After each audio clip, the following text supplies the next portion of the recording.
Hi friends, welcome back to hi అండి. మనం ఇప్పుడైతే కొన్ని సాంఘిక శాస్త్రం సామాజిక వనరుల వినియోగం నుంచి కొన్ని బిట్స్ అయితే చూద్దామండి. ఈ ప్రకృతి మనకు అందించే వనరులు మన అవసరాలకు వినియోగించుకోవడానికి మాత్రమే, మనలోని పేరాశ అత్యాశయాలను తీర్చుకోవడానికి కాదు అని మాట్లాడినది ఎవరంటే గాంధీజీ గారు.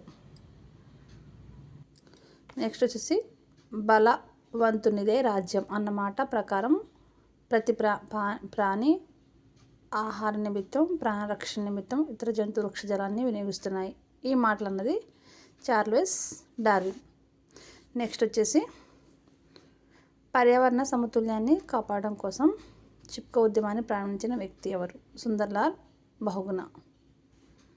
లైబ్రరీ అనే పదం ఏ భాష నుంచి ఉద్భవించింది? ఆంగ్లం. భౌతిక వనరు ఏది అంటే నది. చారిత్రక వనరు కానిది ఏంటంటే పోస్ట్ ఆఫీస్. వైజ్ఞానిక శాస్త్రీయ సంబంధ వనరు ఏది అంటే పరిశోధన కేంద్రం.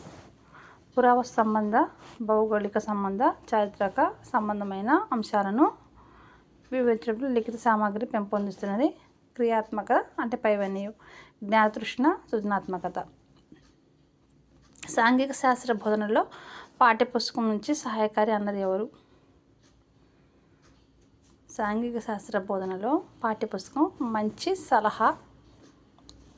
సహాయకారి అన్నది ఫ్రాన్సిస్ బేకన్. నెక్స్ట్ వచ్చేసి సాంఘిక శాస్త్ర గ్రంథాలయంలో ఒక ప్రధాన వనరు పాఠ్యపుస్తకం అండి. Telephone directory, newspaper, catalogue, పాఠ్యపుస్తకం. విద్యార్థుల క్రియాదీపికలు ఈ క్రింది వాటికి ఉపయోగపడతాయి. పైవన్యం అంటే సమాచార సేకరణ, నమోదు, చిత్రాలను చిత్రీకరించడం, పటాలను గీయించడం.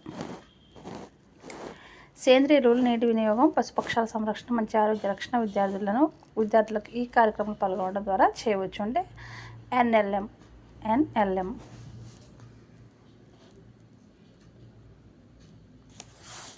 నెక్స్ట్ వచ్చేసి వర్తమాన సంఘటనలు విద్యార్థులకు వీటి ద్వారా బోధించవచ్చు. వీటి ద్వారా పైవన్యం వార్తాపత్రికలు, ప్రసార సాధనాలు, మ్యాగజైన్స్. సాంఘిక శాస్త్ర గది గోడల నిర్వహణలో ఈ క్రింది వాటికి ప్రాముఖ్యం ఉంటుంది. పైవన్యం సమాచార పటాలు, చార్టులు, విద్యార్థులు గీసిన పటాలు, చిత్రాలు.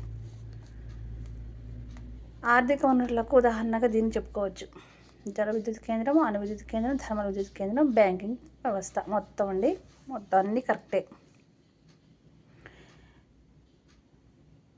అన్నీ కాదు, బ్యాంకింగ్ వ్యవస్థ మాత్రమే కరెక్ట్. మనకి ఆర్థిక వనరులకు ఉదాహరణగా దీన్ని చెప్పుకోవచ్చు. బ్యాంకింగ్ వ్యవస్థ.